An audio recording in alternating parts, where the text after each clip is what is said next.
सर्व अध्यात्मप्रेमी, भगवत भक्तिप्रेमी सुहृदजन हो. गेल्या गुरुवारी आपण लोकमान्य टिळकांचा जो अत्यंत महत्वाचा ग्रंथ गीता रहस्य त्याचा परिचय करून घेतला. परिचय विश्व समजून घेतलं आणि आजच्या गुरुवारी आपण त्याच गीता रहस्य ग्रंथाचं विचार विश्व समजून घेणार आहोत. म्हणजे गीता रहस्य ग्रंथामध्ये लोकमान्यांनी प्राधान्यानं कोणता विचार मांडलाय, कोणतं प्रमेय मांडलंय, त्या प्रमेयाची कोणकोणती उपांग सांगितली आहेत. गीता धर्म हा शब्द लोकमान्यांनी स्वतः उच्चारलाय. हा गीता धर्म, गीतोक्त धर्म भगवद्गीतेमध्ये कसा आहे, या सगळ्या मुद्द्यांची उत्तरं आज या विचार यात्रेमध्ये तुम्ही आणि मी समजून घेण्याचा प्रयत्न करणार आहोत. विषय गीता रहस्याचे विचार विश्व. मुळात प्रश्न असा की गीता, श्रीमद भगवत गीता, भगवान श्रीकृष्णाच्या मुखानं प्रत्यक्ष प्रकट झालेली भगवत गीता, त्या गीतेचा काही एक धर्म आहे का? धर्म म्हटलं तर त्याला दोन अंग असतात. एक विचारांचं अंग आणि दुसरं आचाराचं अंग. अशा विचार आचार संपन्न असा काही विशिष्ट विवक्षित असा धर्म गीतेनं सांगितला आहे का, असा प्रश्न तुमच्या माझ्या समोर येईल. आणि लोकमान्य त्याचं सुस्पष्ट उत्तर देतात की होय, गीतोक्त धर्म आहे, गीता प्रणीत धर्म आहे. भगवद्गीतेनं मनुष्य मात्राच्या आचार विचारासंबंधी काही तत्व सांगितली आहेत. त्यालाच गीतोक्त धर्म किंवा गीता धर्म असं म्हणता येईल, असं लोकमान्य स्वतः सांगतात. आणि पुढे ते एक महत्वाचं विधान करतात. ते म्हणतात की हा जो गीतोक्त धर्म आहे, हा जो गीता धर्म आहे, हा ऐतिहासिक दृष्ट्या या विश्वातला पहिला धर्म आहे. अखिल मानव जातीचा हा पहिला धर्म आहे.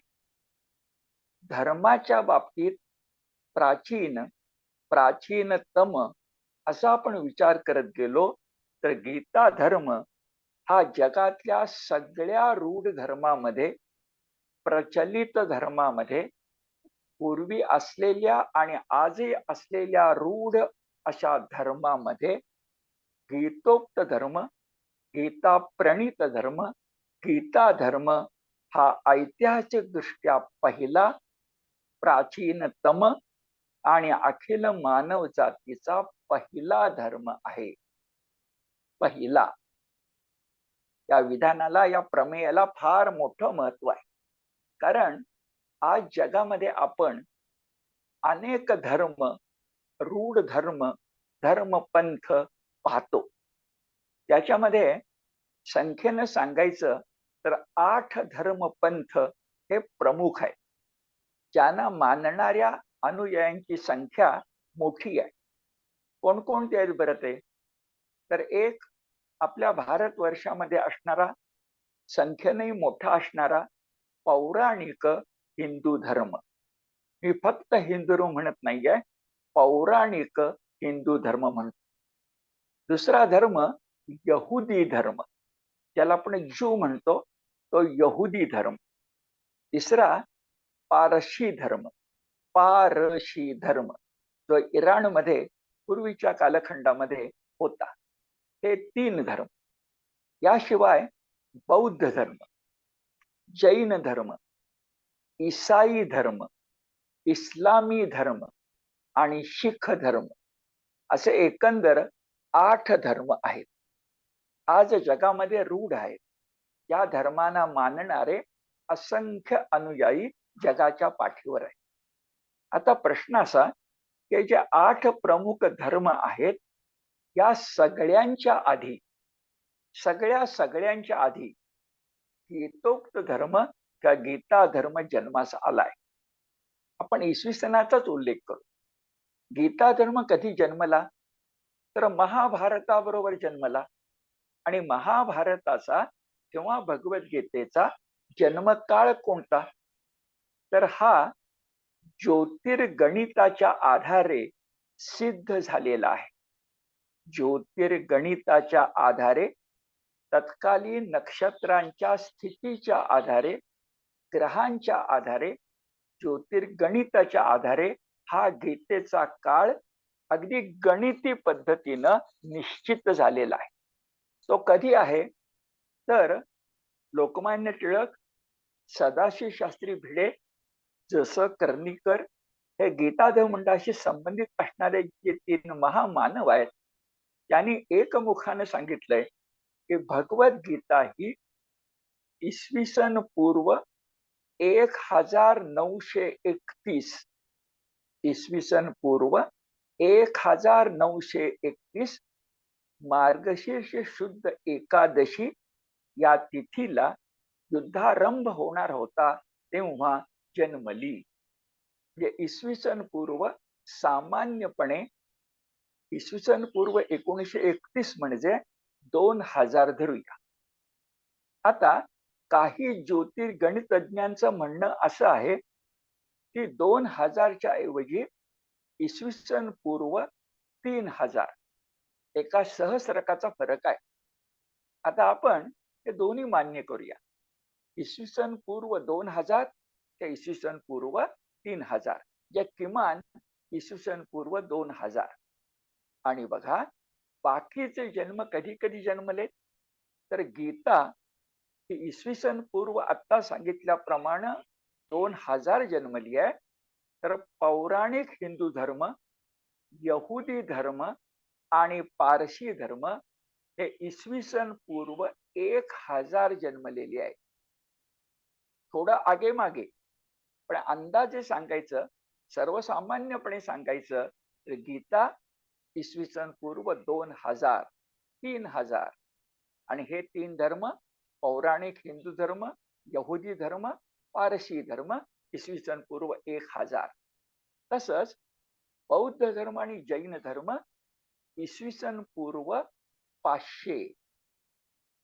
ईसाई धर्म इसवी सनाच्या पहिल्या शतकात. इस्लामी धर्म हा इसवी सनाच्या 7व्या 8व्या शतकात इसवी सनाच्या.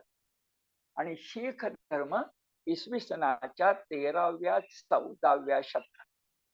म्हणजे सुरुवात जर पौराणिक हिंदू धर्मानं केली तर इसवी सन पूर्व 1000.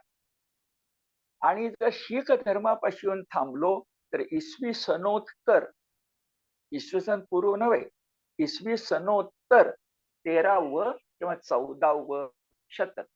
त्याच्या पूर्वी इस्लामी, त्याच्या पूर्वी ईसाई, त्याच्या पूर्वी बौद्ध, त्याच्या पूर्वी जैन, त्याच्या पूर्वी आधीचे 3 8. पण ऐतिहासिक दृष्ट्या, इतिहास जे वादाला विषयच नाही, ऐतिहासिक दृष्ट्या प्राचीनतम जातीचा पहिला आणि इसवी सन पूर्व 2000 मानव जातीचा पहिला धर्म गीता धर्म आहे. ठीक. आता गीता धर्माचा आचार आणि विचार कसा तर लोकमान्यांनी केलेली व्याख्या अशी आहे पहा. थोडी शांतपणे ऐकावी लागेल. गीता धर्माची व्याख्या अशी: जगातील सर्व कर्मे करताना, जगातील सर्व कर्मे करताना आचार, अध्यात्म विचार किंवा भगवत भक्ती यांच्या साहाय्याने, कर्म करताना या विचारांच्या साहाय्याने, एक अध्यात्म व भगवत भक्ती, काय करावं? सर्वांठाई परमात्म रूप पाहण्याची साम्य बुद्धी, इथे समत्व योग आहे, साम्य बुद्धी संपादन करून आपण ज्ञानी झाल्यानंतर, आत्मज्ञानी झाल्यानंतरही कर्मसन्यास घेण्याच्या भानगडीत न पडता या प्राप्त संसारात शास्त्रतः जी कर्मे म्हणजे विहित कर्मे, ज्याला गीता स्वधर्म म्हणते, तो कर्तव्य म्हणून आजीवन करीत राहिला पाहिजे. हा गीता धर्म आहे. हा मुद्दा फार महत्वाचा आहे. पण पुन्हा एकदा उच्चारतो. जगातील सर्व कर्मे करत असताना अध्यात्म विचार किंवा भगवत भक्ती यांच्या साह्याने सर्वाठायी परमात्म बुद्धी पाहण्याची साम्य बुद्धी संपादन करून नंतर कर्मसन्यास करण्याच्या भानगडीत न पडता शास्त्रतः ही विहित कर्मे म्हणजे स्वधर्म मनुष्य मात्राला प्राप्त झाला आहे, तो आजीवन शेवटच्या श्वासापर्यंत करत राहणं, असा हा गीता धर्म आहे. एका शब्दात सांगायचं तर आजीवन परम पुरुषार्थाचा हा गीता धर्म आहे. म्हणूनच गीता धर्माचं बोधवाक्य आहे, मा मनुस्मर मा मनुस्मर युद्धच. भगवंताचं स्मरण कर, 8वा अध्याय, आणि कर्म करीत राहा. मा मनुस्मर युद्धच, असा गीता धर्म आहे, परम पुरुषार्थी आहे. आणि आता उपांग बघताना लक्षात घेऊया, त्या धर्म कुणी कुणाला सांगितलाय. हा परम पुरुषार्थी धर्म एका क्षत्रियानं दुसऱ्या क्षत्रियाला सांगितलाय. तसे उपनिषद आहे, पण उपनिषद सामान्यपणे वनात, रानात, अरण्यात असतं. ऋषी आणि ऋषी शिष्य यांच्यातलं असतं. पण हे उपनिषद, गीता उपनिषद, रणांगणावरच आहे.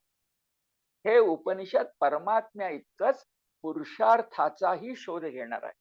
कारण ते 2 क्षात्रवीरांच्या मध्ये आहे. एक क्षात्रवीर म्हणजे भगवान श्रीकृष्ण. तो कसा आहे? तो सर्वज्ञ आहे, तो महापराक्रमी आहे, तो यशस्वी आहे आणि परम पूज्य आहे. एक क्षत्रिय. आणि दुसरा क्षत्रिय कसा? अर्जुन, जो विश्वविख्यात आहे. अर्जुन या नावाप्रमाणे रुजू स्वभावाचा आहे, अन्याय विरोधक आहे. आणि महाभारतातला सर्व अर्जुनाचा चरित्राचा भाग बघा, तो पुरुषार्थ प्रेमी आहे. परमपूज्य क्षत्रिय आणि परमार्थ प्रेमी क्षत्रिय, या दोघांच्या मधला हा संवाद आहे. आणि एकदा तो रणांगणावरचा असला, एकदा तो परम पुरुषार्थी असला, 2 क्षात्र धर्मीयांच्या मधला असला, क्षात्र धर्माची आठवण करून देणारा असला, तर त्याच ठिकाणी कर्म संन्यासाला जागाच उरत नाही. संन्यस्त वृत्तीला जागा उरते, निष्कामतेला जागा उरते, सर्वभूत हिताला जागा उरते, परोपकाराला जागा उरते, पण कर्म संन्यासाला जागा उरतच नाही. आणि हे एकदा प्रमेय लक्षात घेतलं तर लोकमान्यांची भूमिका अशी की भगवद्गीतेमध्ये जे 18 अध्याय आहेत, त्या 18 अध्यायांना परंपरेनं जी काही समाप्ती दर्शक नावं देण्यात आली आहेत, त्यातली बहुतांश त्या अध्यायाचा विषय स्पष्ट करणारी सार्थ नामाभिधाने आहेत.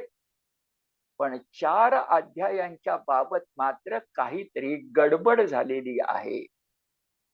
ज्यांनी गीतार्थाच्या अर्थाची ओढाताण केली, स्वतःच्या मताच्या पुष्टीसाठी गीतेचा श्लोकार्थ बदलून दाखवला, काही गफलती केल्या, त्यांनी बहुधा म्हणतो 4 अध्यायांची नावं त्यांना पाहिजे ती दिली.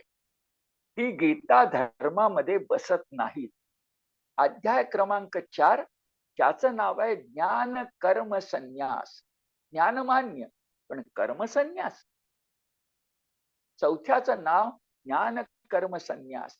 5वाचं नाव स्पष्ट कर्मसन्यास. 3ऱ्या अध्यायाचं नाव कर्मयोग. हे का खटकतं ते नंतर सांगतो. चटकन तुम्हाला खटकणार नाही, पण खटकायला पाहिजे. कर्मयोग. आणि 18व्या अध्यायाचं नाव मोक्ष संन्यास योग. हा संन्यास आला कुठून? संन्यस्त वृत्ती वेगळी आणि संन्यासाश्रम वेगळा. हा संन्यास जो आहे ना, तो चौथ्या अध्यायामध्ये ज्ञान कर्म संन्यास म्हणतात. आणि सगळा अध्याय जर नीट वाचून बघितला तर जे नवं नाव सुचवले गेले अभ्यासकांनी ते सांगतो, कर्म यज्ञ योगो नाम तृतीयोध्याय. कर्म योग हा शब्द बरोबर, पण कर्म योग यज्ञ हेच आणि हेच तिसऱ्या अध्यायामध्ये चौथ्या अध्यायामध्ये सांगितलेलं. सगळ्या यज्ञांची चर्चा आहे, पण निष्काम कर्मयोग आहे, ज्ञान योग आहे, ब्रह्मयोग आहे, कर्म यज्ञ योग आहे. पाचव्याकडे गेलो तर कर्म संन्यास शब्द अत्यंत चुकीचा आहे. ते जर अध्यायाचं मर्म बघितलं तर ते आहे सर्वभूत हित योग. आपण सगळा अध्याय नीट वाचून पुन्हा बघा. सर्वभूत हित योग. 18व्या अध्यायाचं नाव तर मोक्ष संन्यास योग अमान्य. कारण उपक्रम उपसंहाराचा विचार केला तर तुम्हीच पहिल्या अध्यायाचं नाव काय सांगता? अर्जुन विषाद योग. मग 18व्या अध्यायाचं नाव अर्जुन उत्थान योग असायला पाहिजे. स्पष्टपणे त्यामध्ये म्हटलंय की करिष्ये वचनं तव. अरे तू सांग, मी करतो. इथं कर्म संन्यासाला, फलसन्यास नव्हे, कर्म संन्यासाला जागाच नाही. म्हणून अर्जुन उत्थान योग आहे. आणि जरा वेगळं वाटेल, पण तिसऱ्या अध्यायाचं कर्मयोग नाव का अमान्य आहे? अमान्य यासाठी आहे की 18 अध्याय हे कर्मयोगाच्या विवेचनासाठीच आहेत. 18 अध्यायांच्या माग कर्मयोगच उभा आहे. किंवा त्यातल्या एका अध्यायाला, विशिष्ट एका अध्यायाला कर्मयोग असं जाणीवपूर्वक नाव देणं म्हणजे अन्य 17 अध्यायात कर्मयोग नाही असं सुचवणं आहे. हे पटण्यासाठी एक उदाहरण सांगतो. आपला देश हिंदुस्थान आहे. त्या हिंदुस्थान देशामध्ये एखाद्या शहरामध्ये हिंदू कॉलनी असणं, हिंदुस्थान नावाच्या देशामध्ये एका शहरामध्ये हिंदू कॉलनी असणं ही गोष्ट खटकणारी आहे, चमत्कारिक आहे. या अर्थानं चमत्कारिक की सगळ्यात जर हिंदुस्थान आहे, एका कॉलनीला मर्यादित नाव का, विशिष्ट नाव का? गीतेत जर सगळाच कर्मयोग आहे तर एका अध्यायाला कर्मयोग हे नाव का? अशा प्रकारचे मुद्दे त्या 4 अध्यायांच्या बद्दल आपल्या लक्षामध्ये येतात. आणि मग भगवंत हेच मनामध्ये ठेवून दुसऱ्या अध्यायाच्या प्रारंभी अर्जुनाला अक्षरशः फटकारतायत. उपनिषद आहे, गुरु शिष्य संवाद आहे, पण एक क्षात्रकर्मी दुसऱ्या क्षात्रकर्मियाला फटकारताना दिसतो. किती फटकारतोय? खर तर भगवान कधी कुणावर रागावत, पण इथं किंचित रागावले. क्लैब्य मासम गम पार्थ अशा भाषेत म्हणते. कसली करंटी स्थिती तुला प्राप्त झाली आहे असं म्हटलंय. आणि फटकारताना त्यांनी सांगितलंय, दुसऱ्या अध्यायामध्ये सांख्योग येणार आहे, पण त्याच्या आधीच तो सांख्य योगाची वासांशी जीर्णान यथा विहाय ही भाषा करतोय. म्हणून अर्जुनाला भगवान श्रीकृष्ण म्हणतात, बा अर्जुना, रणांगणावर लढायचं सोडून आर्त त्राण म्हणजे दीन दुबळे अन्यायग्रस्तांचं रक्षण करायचं सोडून, क्षात्र धर्मीयाचं कर्तव्य करायचं सोडून तू मोठमोठ्या पांडित्याच्या प्रज्ञावादाच्या गप्पा करतोयस. माझे गुरु, माझे आजोबा यांना मारू कसं म्हणतोयस? पण ही पांडित्याची भाषा करणारा तू ज्या सांख्य तत्वज्ञानाचा आधार घेतोयस, ते सांख्य तत्वज्ञानच जर सांगतं की देह नश्वर आहे, जीवात्मा जाणार आहे आणि शिवात्मा परमात्मा मात्र अमर आहे, आत्मा अमर आहे, तर मग देहाच्या नाशाबद्दल, टरफल उडून जाण्याबद्दल, क्षणभंगूर हे विलीन होण्याबद्दल तू का शोक करतोयस? जर आत्मा अमर असेल तर मग तुला भीष्म द्रोणांना मारावं लागलं गरज म्हणून, धर्म्य युद्ध म्हणून, तर कसला शोक करतोस? भगवंताच्या मुखातले 2 श्लोक आठवा की जे सांख्य तत्वज्ञानाचं मर्म आहे. वासांसी जीर्णानि यथा विहाय नवानि गृह्णाति नरोपराणि तथा शरीराणि विहाय जीर्णान् अन्यानि संयाति नवानि देहि त्या देहिनोऽस्मिन् यथा देहे कौमारं यौवनं जरा तथा देहांतर प्राप्ती. अरे काय काळजी करायची, कपडा बदलायचा आहे.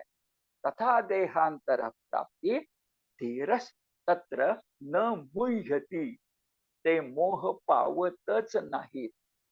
आणि हे सांगताना त्या अध्यायात फटकारताना आणखीन एक महत्वाची गोष्ट सांगितली आहे. तो गीता धर्माचा पहिला भाग आहे की गीता धर्म शब्द बघा, कर्माच्या परिणामाला महत्व देत नाही, त्या कर्मामागच्या हेतूला महत्व देतो. बाह्य परिणाम गुरु आणि आजोबांना पराभूत करणे, पण बाह्य परिणामामागचा हेतू दुर्योधनाचे हेतू नष्ट करणे. पण कर्मयोग गीता धर्म हा बाह्य परिणामाला महत्व देत नाही, तर कर्म कर्त्याची जी क्रियात्मक बुद्धी असते, कर्म कर्त्याची जी क्रियात्मक बुद्धी असते, जिला गीता धर्मात व्यवसायात्मिका बुद्धी म्हणतात, ती महत्वाची. आणि ही व्यवसायात्मिका बुद्धी गीतेमध्ये अनेक गीता पुत्रांनी सांगितली आहे, म्हणजे ज्ञानी भक्तानं सांगितली आहे, गुणातीतानं सांगितलेली आहे, अनेकांनी सांगितलेली आहे. पण खरी सांगितली आहे, गीतेचा लाडका पुत्र आहे तो दुसऱ्या अध्यायातला स्थितप्रज्ञ. आणि लोकमान्य स्पष्टपणे सांगतात, स्थितप्रज्ञ म्हणजे निष्काम कर्मयोगी, दुसरं काही नाही. स्थितप्रज्ञ हा गीता धर्माच्या दृष्टीनं निष्काम कर्मयोगी आहे. दुसरा अध्याय शेवटचे 18-19 श्लोक आठवा. हा स्थितप्रज्ञ म्हणजे गीता धर्मी कसा असावा? स्थितप्रज्ञस्य का भाषा यानं सुरुवात आहे, आणि पुढे 18 श्लोकामध्ये गीता धर्माचा विचारही आहे आणि आचारही आहे. पहिला श्लोक येतो प्रजहाती यदा कामान, आचार विचाराला सुरुवात आहे. आणि शेवटचा श्लोक येतो 72वा, एषा ब्राह्मी स्थिती पार्थ. विनोबा म्हणतात, एकदा हे निष्काम कर्मयोगाचं ब्रह्म निर्वाण प्राप्त झालं की ते अत्युच्च शिखर आहे. तिथून वर चढणंही नाही आणि तिथून खाली पडणंही नाही. पुन्हा गीता फक्त निर्वाण शब्द वापरत नाही, गीता ब्रह्म निर्वाण शब्द वापरते. हे महत्वाचं आहे. आत्मा अमर आहे, कसली काळजी लागून गेली. आणि अशा प्रकारचा निष्काम कर्मयोग करताना आपण एक अत्यंत मोठी गोष्ट करतो असं लोकमान्य सांगतात. ती म्हणजे या निष्काम कर्मयोगाचा आदर्श कोण? सुरुज्जन हो, मुद्दा म्हणून लक्षात आणून देतो, निष्काम कर्मयोगाचा आदर्श कोण? कुणाकडे बघून निष्काम कर्मयोग करायचा? तुम्हाला मला वाटेल अर्जुनाकडे बघून, तुम्हाला मला वाटेल लोकमान्य टिळकांच्याकडे बघून? नाही. लोकमान्य टिळक सांगतायत भगवान श्रीकृष्णाकडे बघून. कारण श्रीकृष्णाला या अवतार कार्यात सुद्धा, विष्णूच्या 8व्या अवतारात सुद्धा मिळवायचं काही उरलेलं नाहीये, आणि तरी तो कर्म करतोय, तर तो कंसवध करतोय, तर तो जरासंधाशी लढाई करतोय, तरी तो पांडवांची पाठ राखण करतोय. का? काहीही करायचं उरलं नसताना, सर्व मिळालं असताना का करायचं? तर या निष्काम कर्मयोगाचा सर्वोच्च आदर्श स्वतः भगवान श्रीकृष्ण. आणि तुम्ही मी जर निष्काम कर्मयोगाचं आचरण केलं तर त्या भगवंताचीच आपण भक्ती केली, भक्तियुक्त आचरण केलं, असा फायदा होणार नाही का? लोकमान्य दुसरी गोष्ट सांगतात की श्रीकृष्णाचं सगळे चरित्र बघा, त्यानं स्वतःसाठी काही मिळवलेलं नाही.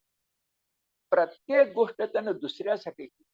त्याचं सर्वोच्च उदाहरण सांगतो, श्रीकृष्ण स्वतः कधीही कधीही राजा झालेला नाही, गादीवर बसलेला नाही, कधीही.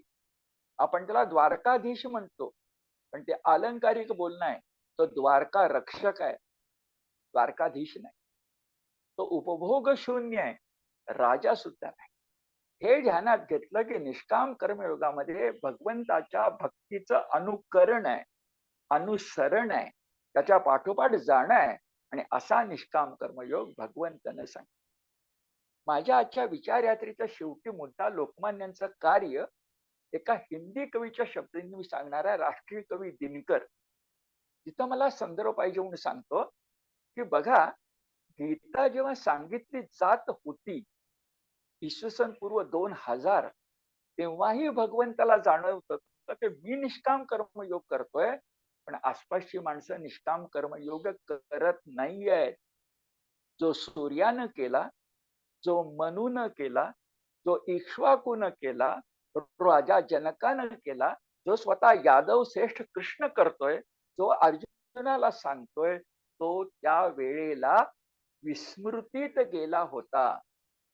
लोकमान्यांच्या कालखंडात सुद्धा 4000 वर्षापूर्वीचा हा कृष्ण योग, हा कृष्ण धर्म, हा निष्काम कर्म योग, हा गीता धर्म विस्मृतीत गेला होता. आणि गीता रहस्यानं त्याला पुन्हा पावन कशी झळाळी प्राप्त करतो. त्याला आधार काय? तर कृष्णाची स्वतःची कबुली आहे. एवं परंपरा प्राप्त मेमम राजर्षयो विदुः या कालेनेह महता योगो नष्ट परंतप. सहा कालेन इह योग, भगवंत जरा रागावलेच आहेत, नष्ट म्हणतो, मी विस्मृत म्हणतो. कारण कृष्णाच्या रूपानं निष्काम कर्मयोग त्या रणभूमीवर उभा होता.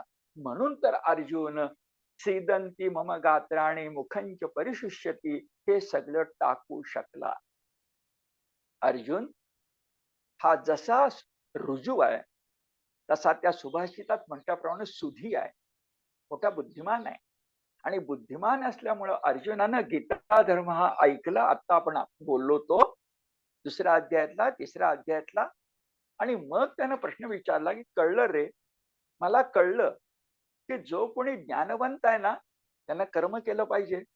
आणि मला कळलं की कर्म करताना ज्ञानवंत असलं पाहिजे. मग ज्ञानवंतांना कर्म केलं पाहिजे म्हणजे ज्ञानयोग, आणि कर्मवंत ज्ञानी पाहिजे म्हणजे निष्काम कर्मयोग. मग ज्ञानी सांग तत्वज्ञान आणि तू सांगतोस तो कर्मयोग, या दोघांमध्ये फरक काय बाबा? त्याने स्पष्ट प्रश्न विचारला. 5व्या अध्यायातल्या दुसऱ्या श्लोकात हुशार शिष्यानं गुरुला प्रश्न विचारला, संन्यास कर्मयोगश्च निःश्रेयस्करा उभौ उभौ अपि निःश्रेयसः. निःश्रेयस मोक्ष मिळवून देणारे, उभौ दोघही आहेत. तिथं संन्यास म्हटलंय म्हणजे संन्यस्त वृत्ती, आणि कर्मयोग म्हटलंय या निष्काम कर्मयोग. उभो अपि श्रेयस्करा, मग त्यातलं एक का निवडायचं? तयोस्तु कर्मसन्यासात. आता स्पष्ट मुद्दाम म्हटलंय कर्मसन्यासात. त्या ज्ञानवंतानं कर्म केलंच पाहिजे असं बंधन नाही, असं मानणारे काही होते. ज्ञानवंतानं कर्म केलंच पाहिजे असं बंधन नाही असं मानणारे होते. मग कर्मसन्यासात कर्मयोग विशिष्यते उभो अपि निःश्रेयस्कारक. तथापि तेव्हा भगवंतांनी स्पष्ट उत्तर दिले. मी लोकमान्यांच्या शब्दातच सांगतो. लोकमान्य त्या श्लोकाचा अनुवाद करताना म्हणतायत, कर्मयोगात, शब्दाकडे लक्ष द्या, कर्मयोगात जी निष्काम बुद्धी सांगितली आहे ती प्राप्त झाल्याखेरीज, कर्मयोगात जी निष्काम बुद्धी सांगितली आहे ती प्राप्त झाल्याखेरीज खरा संन्यास, अगदी संन्यासाश्रम प्राप्त होत नाही. नित्य संन्यस्त वृत्ती प्राप्त होत नाही.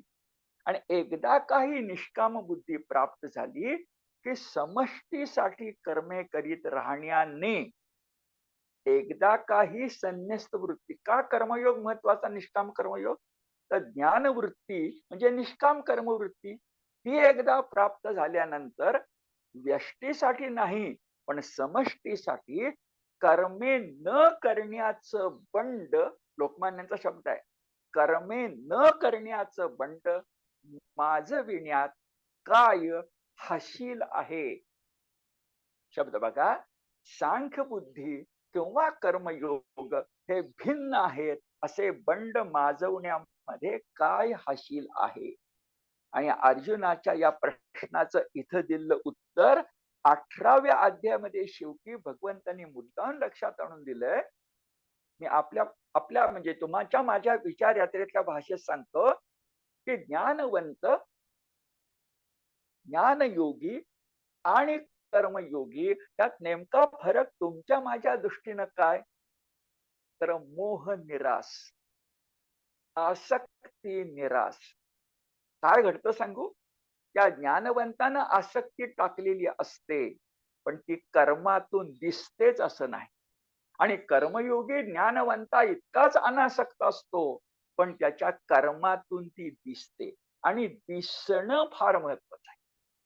व्यष्टी समष्टीच्या संबंधामध्ये तुमचा जो आचार असतो तोच केवळ प्रचार असतो. शेकडो प्रवचन देऊन माणूस सुधारत नाही, पण 2-4 दिवसाच्या सहवासानं सुद्धा माणसाची वृत्ती पालटू शकते. हा नेमका फरक आहे, मोह निराश. आणि हे भगवंताने अर्जुनाला अगदी ठाकून ठोकून विचारले. गीता धर्म इथं आहे. काय प्रश्न विचारला 1872 मध्ये, कच्चिदेत श्रुतम पार्थ त्वयैकाग्रेण चेतसा कच्चिद अज्ञान सम्मोहा प्रनष्टस्ते धनंजय. हे धनंजया शब्द बघा, अज्ञानातून जन्मणारा तुझा मोह नष्ट झाला का, मोह नष्ट झाला का. आणि अज्ञान कुठलं सांगू, जरा सोप्या भाषेत सांगतो. ज्ञानवंताला मी कर्म करण्याची गरज नाही हे अज्ञान असतं. ज्ञानवंताला मी काही कर्म करायची गरज नाही, व्यष्टीनं समष्टीसाठी काही करायला नको हे अज्ञान असतं. त्याच्यातून कर्म संन्यासाचा मोह निर्माण असतो. कर्मण्येवाधिकार मधला 4था चरण बघा, की तुला कर्म न करण्याचाही संग असू दे नको. कर्म न करण्याचाही संग असू शकतो, तेही अज्ञान असू शकतं. त्याचा निराश हवा म्हणजे गीताधर्म. आणि अर्जुनाला पक्क कळलं, इतकं कळलं की जणू काही तो स्थितप्रज्ञ झाला. जणू काही, मी जणू काही का म्हणतो, तर गीता धर्माच्या विचार आचाराबद्दल मी आपल्याला एक प्रमेय सांगतो की गीता धर्माचा सर्वोच्च आदर्श कुठला. जसा भगवान सूर्य लाखो फॅरेनेट उष्णतामानाने तळपतोय, हा सर्वोच्च कोणता, स्थितप्रज्ञ. आपण गायत्री मंत्र म्हणायचा, आपण सूर्योपासना करायची, पण आपण या जन्मामध्ये स्थितप्रज्ञ होऊच याची खात्री नाही. हे कमाल आहे. पण किमान काय, किमान स्थितोस्मी गत संदेहा हे आहे. मी स्थित झालो, मी स्थिर झालो, मी आता अस्थिर नाही, मी आता चंचल नाही, मला पक्क कळलं.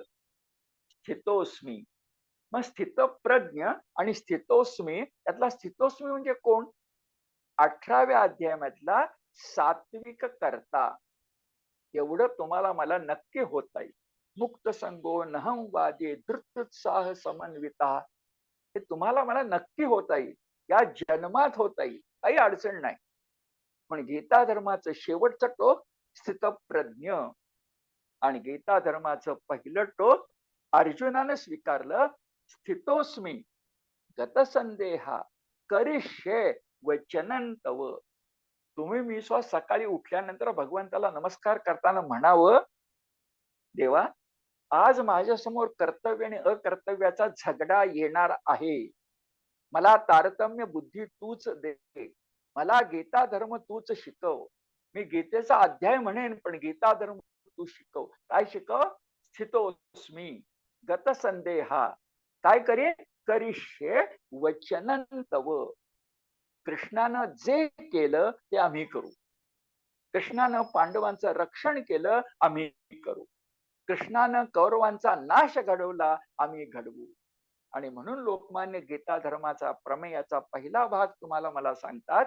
लोकमान्यांचे शब्द मोठे छान आहेत की गीता धर्म म्हणजे, बघा, गीता धर्म म्हणजे ज्याच्यामध्ये कर्म आहे निष्काम कर्मयोग याच्यामध्ये ज्ञानमूलक म्हणजे ज्ञान आहे, आणि ज्याच्यामध्ये भक्ती आहे.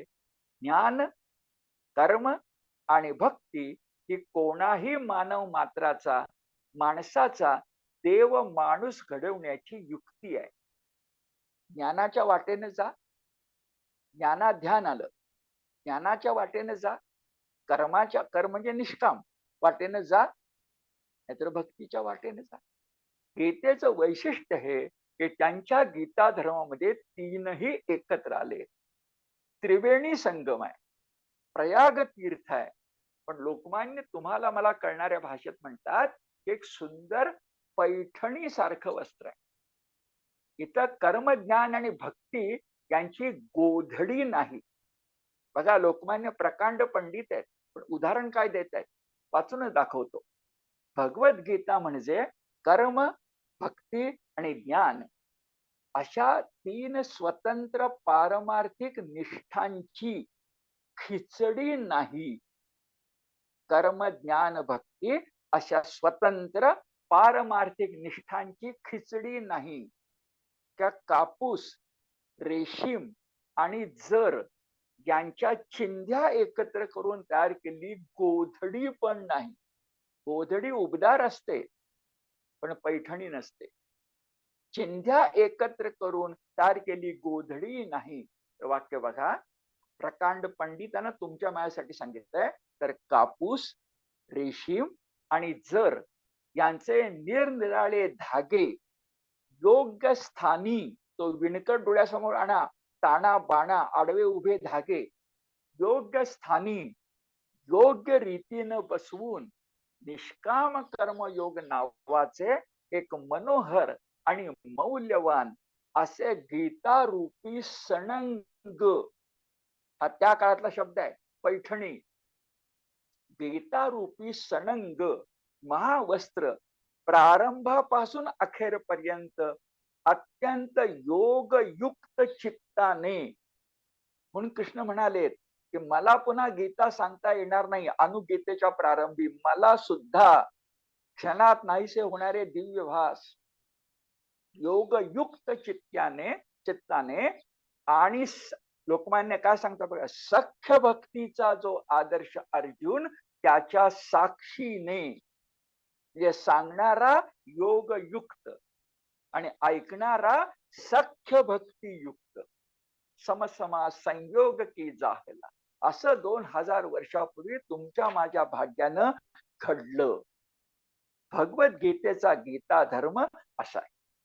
आणि काय आहे तर भगवद्गीतेच्या गीता धर्माचं एक मोठं वैशिष्ट्य आहे, ते म्हणजे या गीता धर्मामध्ये इसवी सन पूर्व 2000, त्याच्यापूर्वी इसवी सन पूर्व 10,000 पासून जे जे काही परमार्थ चिंतन आपल्याकडे झालं, जे गीता इसवी सन पूर्व 2000, त्याच्या मग 6,000, 8,000, 4 वेद, 10 उपनिषद, स्मृती ग्रंथ, ब्राह्मण ग्रंथ, आरण्यक ग्रंथ, हे जे काही तुमच्या माझ्याकडे तत्वज्ञान, फक्त वेदांत म्हणत नाही, सारं तत्वज्ञान निर्माण झालं,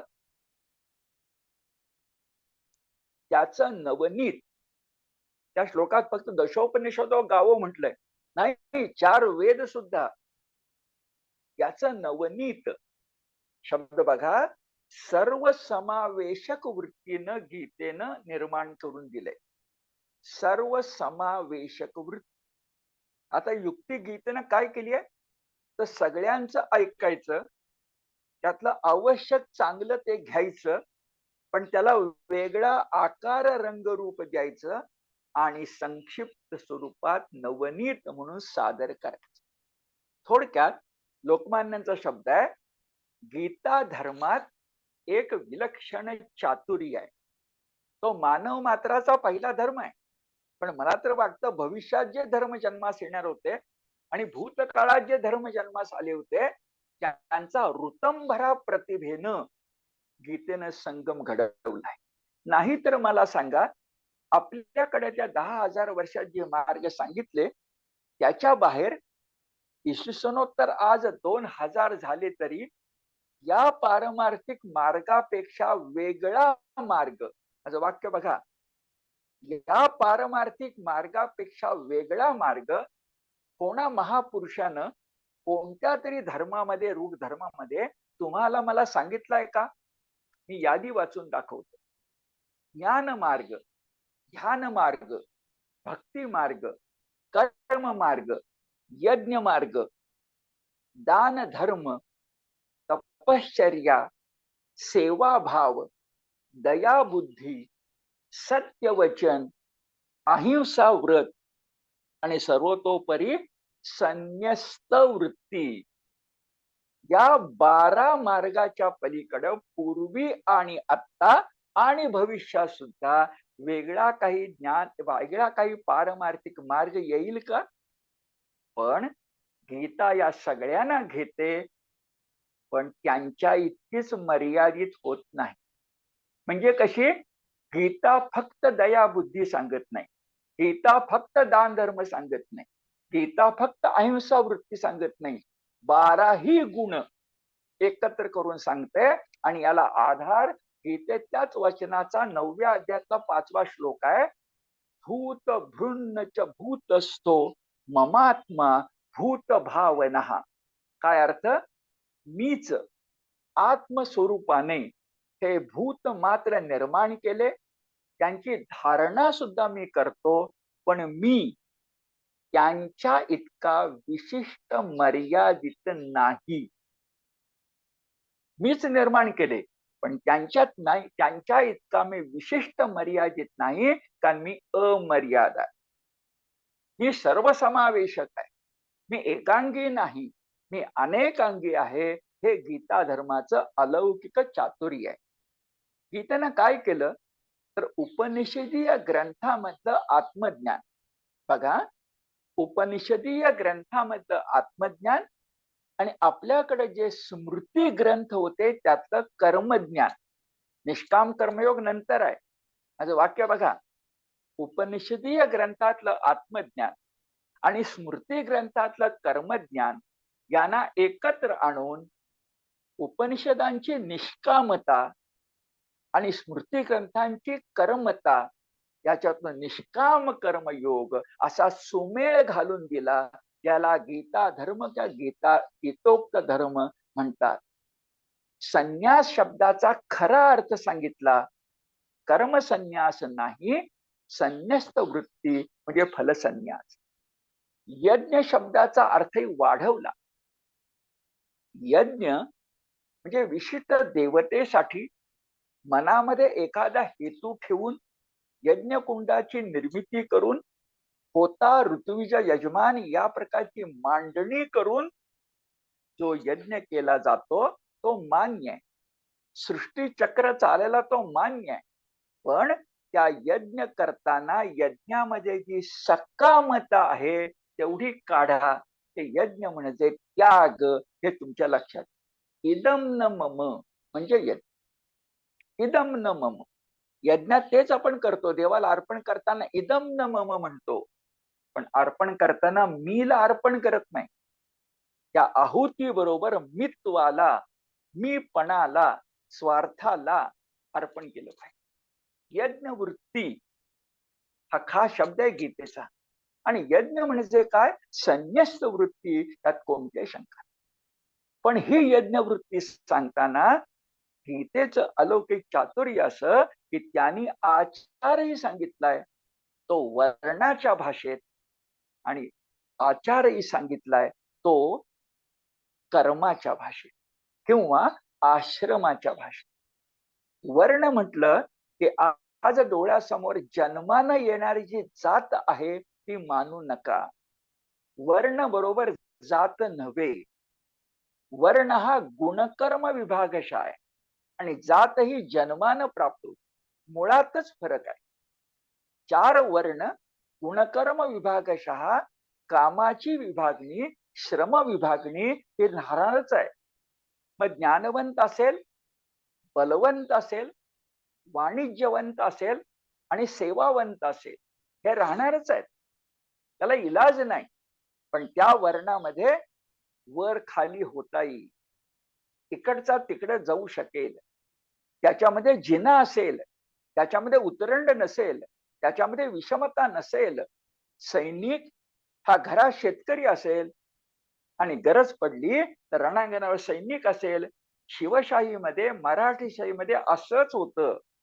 दसऱ्यानंतर तो सैनिक असायचा आणि पावसाळ्यात तो शेतकरी असायचा. दोन्ही वर्ण तो करायचा. इथं जातीचा प्रश्न येतच नाही, हे भगवंत सांगतात.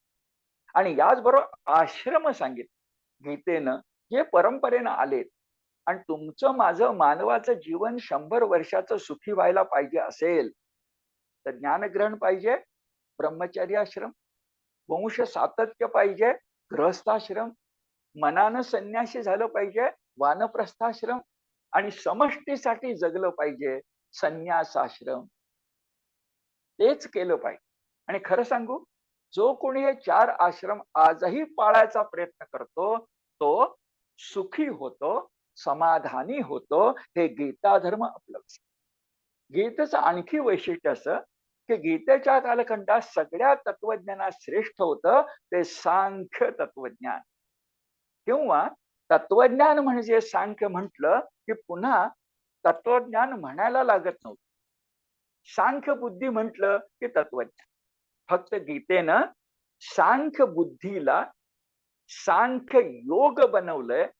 दुसऱ्या अध्यायाचं नाव बघा, योगशास्त्र बनवलंय, हे लक्षात घ्या. सांख्य तत्वज्ञानाला सांख्य योग बनवताना गीतेनं काय काय केलं, तर गीतेनं काही स्वीकारलं आणि काही वाढवलं. काय स्वीकारलं बरं? गीतेनं सांख्यांची पुरुष प्रकृतीची भाषा स्वीकारली. गीतेनं सांख्यांचं त्रिगुण स्वीकारलं. गीतेनं सांख्यांच्याकडून सृष्टी कशी जन्मास येते, तर अष्टधा प्रकृती, गीतेतला प्रसिद्ध श्लोक आहे. प्रकृती कशी आहे? अष्टधा, पंचमहाभूत आणि 3, हे स्वीकारलं. पण गीतेनं सांख्यांचं नसलेलं केलं. मी त्यांनी अनेक पुरुष मानले. गीतेनं पुरुषांची व्यवस्था लावताना एका पुरुषाला जीवात्मा म्हटलं आणि परमपुरुषाला परमात्मा म्हटलं. हे सांख्यांच्या पुढचं पाऊल आहे, पुढचा टप्पा आहे. दुसरं सांख्य परमात्माही मानत नाहीत आणि परमेश्वरही मानत नाही. गीतेनं परमात्मा आणि परमेश्वर यांना एक केलं. भगवान श्रीकृष्ण, श्री भगवान वाच, परिणामी भक्ती, ज्ञान आणि कर्म यांचा सुंदर सुमेळ जमला आणि सांख्यांच्या तत्वज्ञानाला अधिक उंचीवर नेण्यात आलं. त्याला एक वेगळं एक सामर्थ्य प्राप्त करून देण्यात आलं, असं लक्षात. गीतेनं आणखीन एक गोष्ट केली सर्वसमावेशक होताना, की भक्ती म्हटलं की काहींचं म्हणणं असं होतं की ती द्वैतातच संभवते. भक्ती म्हटलं तर काहींचं म्हणणं असं होतं की ती द्वैतातच संभवते. आणि याच्यामधून गीतेमध्ये जो वासुदेव आहे, जो पांडवानाम धनंजय आहे आणि वृष्णीनाम वासुदेवोस्मी आहे, या वासुदेव या तत्वालाच घेऊन द्वैत बुद्धीनं असं मानलं की परमात्म्याचं नाव वासुदेव आणि त्याच्यापासून संकर्षण नावाचा जीव निर्माण होतो. इथं द्वैत बुद्धी आहे. शिवात्मा हाच जीवात्मा असं नाहीये. इथं पिता पुत्राचं नातं आहे. इथं भगवंत भक्ताचं नातं आहे. वासुदेव शब्द कायम आहे, तो परमात्मा आहे, तो शिवात्मा आहे. पण त्या जीवात्म्याला एक नाव मिळालं, संकर्षण. गीतेला ही वासुदेव भक्ती अमान्य आहे. गीतेत वासुदेव उल्लेख आहे, कृष्णनाम वासुदेवोस्मी म्हटलेलं आहे. पण गीता आपल्याला जीवाना संकर्षण म्हणून वासुदेवापासून द्वैत बुद्धीनं बाजूला करत नाही. तर गीता 15व्या अध्यायात पुरुषोत्तम योगामध्ये आपल्याला सांगते, क्षर अक्षर आहेच, तिजा बीजा आहेच, पण एक तिजा आहे ज्याचं नाव परमात्मा आहे. जीवात्मा आहे, जीवात्म्याच्या संबंधानं शिवात्मा आहे आणि दोहोंच्या संबंधानं परमात्मा आहे. इजा, बीजा आणि तिजा. हे सगळं सांख्यांच्या पुढं पाऊल टाकलंय. म्हणून सांख्यांसह सर्व वैदिक धर्माचा आदर करायचा, परंतु सुंदर सुमेळ साधायचा. आपलं मूळ तत्वचिंतन आहे निष्काम कर्मयोगाचं. त्याला पूरक होईल आणि पोषक होईल असाच वेदांत मार्ग, वेदांतातलं सूत्र, वेदांताचं एक पारमार्थिक साधन हे स्वीकारायचं. ब्रह्मज्ञान आणि भक्ती मार्ग यांचा सुमेळ साधायचा आणि निष्काम कर्मयोग हा करायचा. थोडक्यात खरोखर ज्याला अलौकिक चातुर्य म्हणतात. मी खरंच सांगतो आपल्याला, मनापासून सांगतो की भगवद्गीतेसारखे भगवद्गीताच आहे. आणि म्हणून ज्ञानेश्वर माऊली आपल्याला म्हणाली आहे, तो गीता कोण आहे? भगवंताची वाङ्मयी मूर्ती आहे. गीता जाणा हे वाङ्मयी श्रीमूर्ती प्रभूची. तुमच्या महाजवळ कृष्ण आज उपस्थित आहे, आज उपस्थित आहे. जेव्हा मी गीता वाचतो तेव्हा त्यातल्या श्लोकात मला कृष्णाचा आवाज ऐकू येतो, मला कृष्णाचा सहवास मिळतो, मला कृष्ण तत्व भेटतं, मला कृष्ण योग भेटतो, मला कृष्ण भेटतो. एवढं गीतेचं सामर्थ्य आहे, अलौकिक चातुर्य. आणि याचा परिणाम असा झाला की लोकमान्य सांगतात, उदाहरणानं, किती पटणारं उदाहरण आहे बघा, की उत्तर हिंदुस्थानामध्ये गंगेला मिळणाऱ्या ज्या यमुनादी मोठ्या नद्या आहेत, गंगेला मिळणाऱ्या ज्या यमुनादी मोठ्या नद्या आहेत, खरंच त्या मिळतात, त्यांनाहीच आपण गंगाच म्हणतो. यमुना नाव शिल्लक राहत नाही, गंगा नाव शिल्लक राहतं.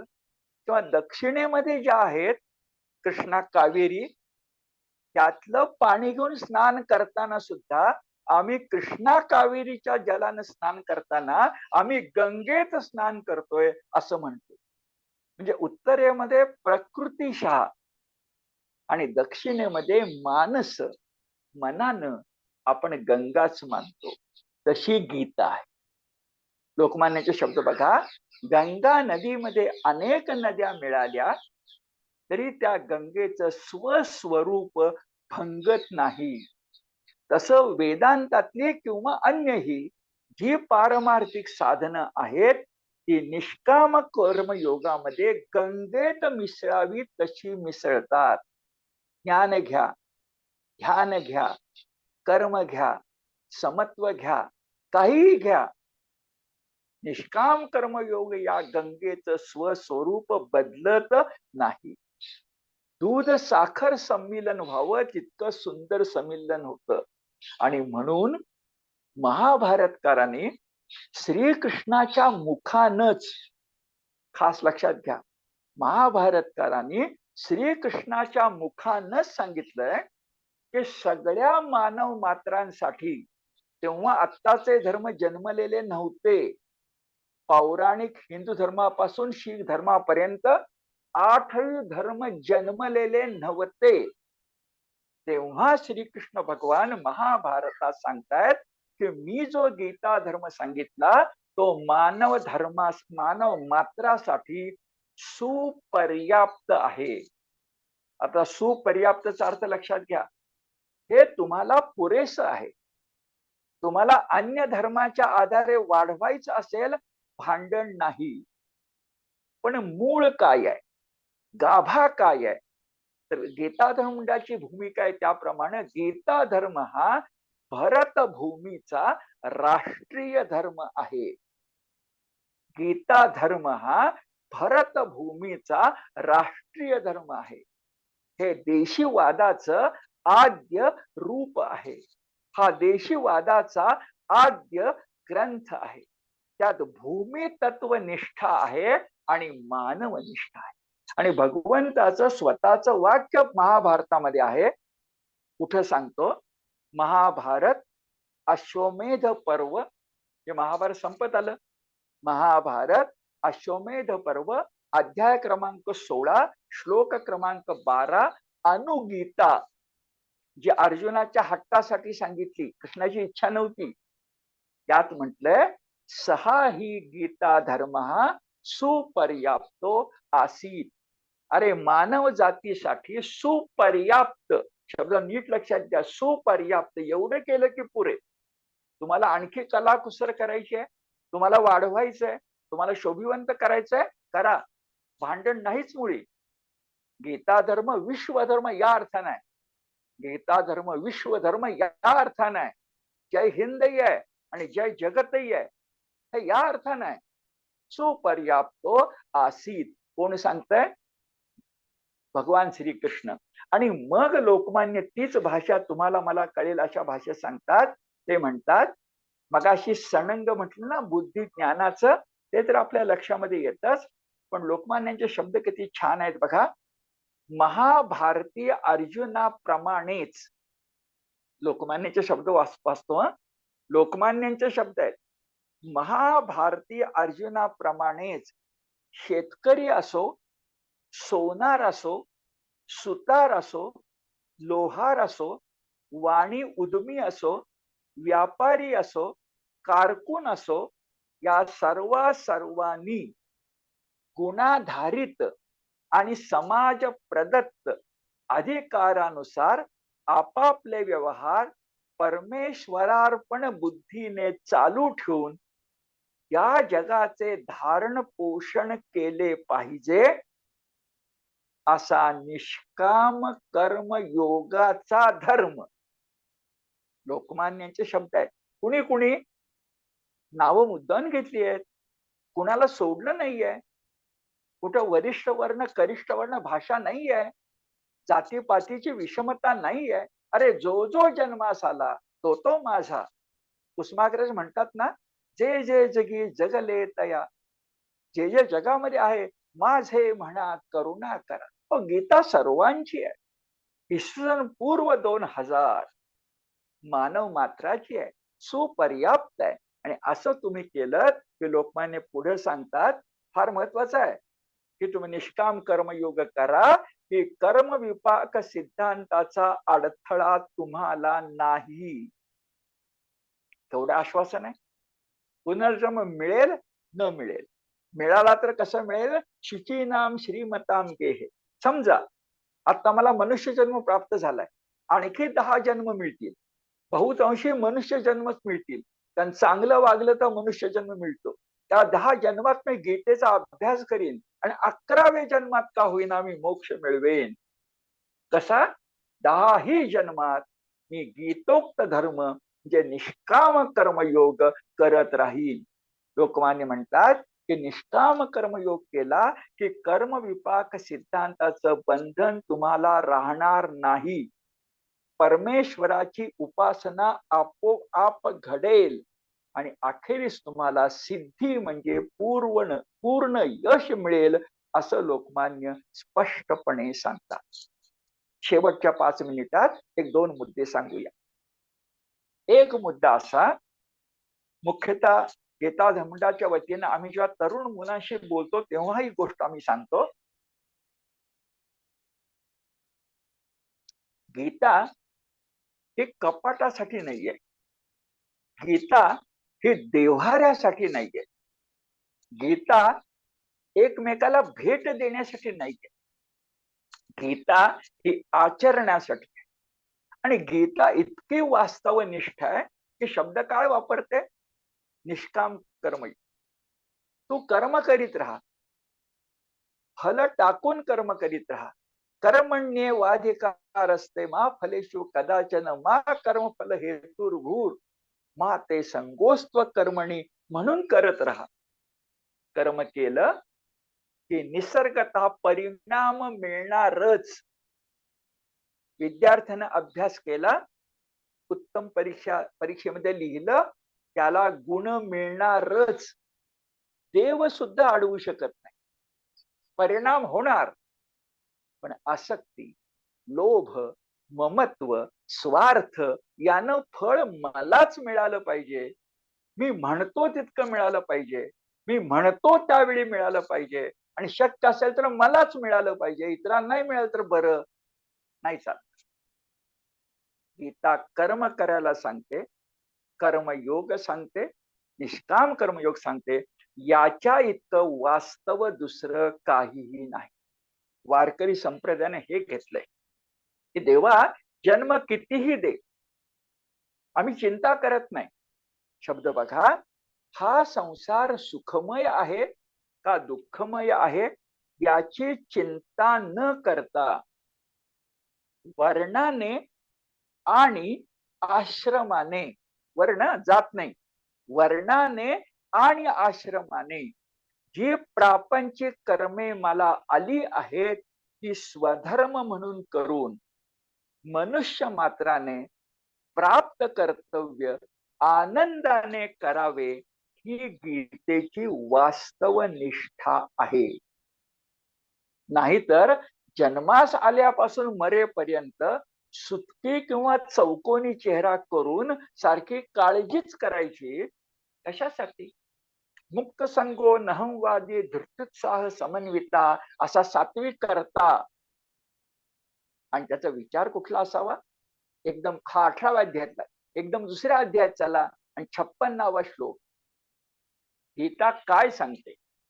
गीता कर्मयोग करताना निष्कामता टिकवायला कशी सांगते? नाहीतर आपण असं म्हणू, निष्कामता निष्कामता बोलायला सोपी आहे हो, करायला फार कठीण आहे. आणि करायला कठीण झालं आणि बोलायला सोपं असलं की ढोंग जन्मास येतं. करायला कठीण आहे पण नाही. गीता सांगते 2:56 मध्ये, दुःखेष्वनुद्विग्न मनः सुखेषु विगत स्पृहा वीत राग भय क्रोधः स्थित धीर मुनिरुच्यते. मगाशी मी स्थितप्रज्ञ शब्द वापरला, स्थितोस्मी गत संदेह म्हटलं, आणि आता मी वास्तवतेसाठी शब्द सांगतोय स्थित धीर. स्थित धी, त्याची धी म्हणजे बुद्धी म्हणजे प्रज्ञा स्थिर झाली आहे, यालाच गीता तारतम्य म्हणते. साध्या वाक्यात सांगतो, माझ्या समोर दोन भली आली, भली आणि बुऱ्याचं भांडण असू दे, सोडून द्या, पण माझ्यासमोर दोन भली आली तर त्यातलं कुठलं भलं अधिक भलं आहे? म्हणजे व्यष्टीपेक्षा समष्टीचं हित कशामध्ये आहे त्याला मी माझा कौल देणार. हा गीता धर्म आहे. धर्म्य युद्ध, अन्यायग्रस्तांच्या विरुद्ध उभं राहणं. द्रौपदीचा जी विटंबना झाली स्त्री जातीची, त्याचा प्रतिकार करणं, अधर्माचा नाश करणं, संभवामी युगे युगे ही प्रतिज्ञा भगवंताची आठवणं, ही वास्तव निष्ठा आहे असं दिसेल. आणि दुसरा आणि शेवटचा मुद्दा असा, हे सगळं हे जे गीता धर्माचं तत्वज्ञान आहे ना, हेच सगळं महाराष्ट्रात ज्ञानोबांच्या पासून तुकडोजींच्या पर्यंत सांगण्यात आलेलं आहे. मराठी माणूस ज्याला महाराष्ट्र धर्म म्हणतो, वारकरी शब्द पाहिजे नको, महाराष्ट्र धर्म म्हणतो, त्याच्या पोटात सगळे येतं. हा महाराष्ट्र धर्म निष्काम कर्मयोगाचा गीता धर्म आहे. याची साक्ष महाराष्ट्रातले 13व्या शतकापासून 17व्या शतकातले 5 संत देतात. ज्ञानेश्वर, नामदेव, एकनाथ, तुकाराम, रामदास. आणि हाच निष्काम कर्मयोग वर गेला नामदेवांच्या मतीनं. मी काय म्हणतोय बघा, हाच निष्काम कर्मयोग गीता धर्म वारकऱ्यांचा. मला तर वारकरी तत्वज्ञानात निष्काम कर्मयोगच दिसतो. वारकऱ्यांचा हा नामदेवांचा तत्वज्ञानाचा भाग उत्तरेत गेला आणि आपल्याला स्पष्टपणे माहिती आहे की त्या ठिकाणी 3 संत निर्माण झाले ज्यांनी उत्तर घडवली. एक तुलसीदास, दुसरे कबीर आणि तिसरे नानक देव, ज्यांच्यावर आपल्या नामदेवांचा स्पष्ट ठसा आहे. अशा प्रकारे आपल्या सगळ्या संतांनी निष्काम कर्मयोगाची नांगरणी केली. मुख्यतः 5 संतांनी, म्हणून शिवराज्याचं पीक आलं. एका वाक्यात निष्काम कर्मयोगाचा गीता धर्म महाराष्ट्र धर्माचं रूप घेऊन महाराष्ट्र भूमीमध्ये नांदला आणि तोच पुढे अटकेच्या पलीकडे गेला. इंग्रजांना शेवटी राज्य मराठ्यांच्याकडनं घ्यावं लागलं. कारण 1818ला इंग्रज जेव्हा इथं बलवत्तर होत होते, त्या भारताचा हिंदुस्थानाचा 3/4 भाग मराठी साम्राज्याचा भाग होता. हे गीता धर्माचं फळ आहे, निष्कामतेचं फळ आहे, व्यष्टी समष्टीचं फळ आहे. हे शिवराज्याचं आहे. कशावरून? शिवाजी राजांचं सगळ्यात मोठं विशेषण काय?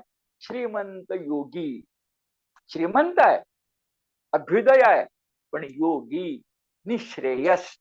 आणि मग न्यायमूर्ती रानड्यांचं वाक्य ग्रँट डफला उत्तर देणार आहे की शिवाजी महाराजांच्या रूपानं अवघ्या मोगली हिंदुस्थानामध्ये जे हिंदवी स्वराज्य उभं राहिलं, तो ग्रँट डफ म्हणतो जंगलामध्ये अकस्मात लागलेला वणवा होता.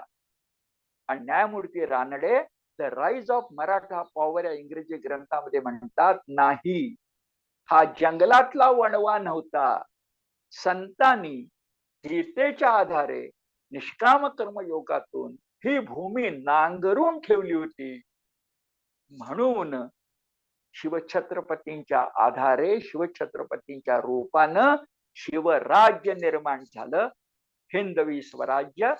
नंतर ते थोरल्या बाजीराव पेशव्यांच्या पासून पुढे पर्यंत महाजी शिंद्यांच्या पर्यंत साम्राज्य झालं. दिल्लीमध्ये 15 वर्ष भगवा झेंडा फडकत राहिला. दिल्लीची कोतवाली 15 वर्ष महाजी शिंदे करत होते. अटकेच्या पलीकडे भगवे झेंडे गेले आणि मगाशी म्हटल्याप्रमाणे इंग्रजांना मराठ्यांच्याकडून हिंदुस्थान घ्यावा लागला. हा गीता धर्म आहे, हा गीत रहस्याचा धर्म आहे, हा निष्काम कर्मयोगाचा धर्म आहे. आणि लोकमान्य तो तुम्हाला मला दिला. 2 मिनिटं वाढवून घेतो आणि जे वाक्य उच्चारीन म्हटलं ते राष्ट्रीय कवी दिनकरांचं आहे. ते वाचून दाखवून माझ्या आजच्या विचारयात्रेचं समापन करतो. आपण शांतपणे ते हिंदी वाक्य ऐका. राष्ट्रीय कवी दिनकर, राष्ट्रीय कवी, स्वातंत्र्य चळवळीमध्ये स्वतः भाग घेतलेले, पंडित नेहरूंसकट अनेक मोठ्या माणसांचे जवळचे मित्र असणारे राष्ट्रीय कवी दिनकर. त्यांचं वाक्य बघा. ते म्हणतात, रुपयाचा गद्य सांगतो, मी हिंदी वाक्य सांगतो. कृष्णानंतरच मुळी 4000 वर्ष गीता धर्म हरवला. कृष्णानंतर आतापर्यंत 4000 वर्ष म्हणजे 1915 पर्यंत 4000 वर्ष कृष्णानंतर गीता धर्म हरवला. तो लोकमान्य टिळक नावाच्या माणसानं पुन्हा निर्माण करून दिला, असे वाक्य आहे. ऐका. पूर्ण पुरुषोत्तम श्री कृष्ण भगवान जी से लेकर पूर्ण पुरुषोत्तम भगवान श्री कृष्ण जी के पश्चात भगवत गीता का जो कर्मयोगी सूरज मानो लगभग 4,000 बरसों तक छायाग्रस्त ही रहा होगा, वो सूरज लोकमान्य तिलक जी के गीता रहस्य ग्रंथ से पुनरपि निखर आया. इतना ही नहीं तो अपने देश के स्वतंत्रता के आंदोलन का तत्व विशुद्ध पृष्ठवंश भी गीता रहस्य रहा. सभी स्वतंत्रता सेनानियों को गीता रहस्य ने, गीता धर्म ने, निष्काम कर्म योग ने प्रेरणा दी है. राष्ट्रीय कवी दिनकर. हे आहे गीता रहस्याचं विचार विश्व. जाता जाता मनात येतं, लोकमान्यांचं नाव तुम्हाला मला बाळ गंगाधर टिळक माहिती आहे, पण लोकमान्यांचं पाळण्यातलं नाव केशव आहे. त्या केशवानं गीता सांगितली आणि या केशवानं गीता रहस्य लिहिलं. म्हणून आपण म्हणूया श्री केशवाय नमः, श्री केशवाय नमः. धन्यवाद.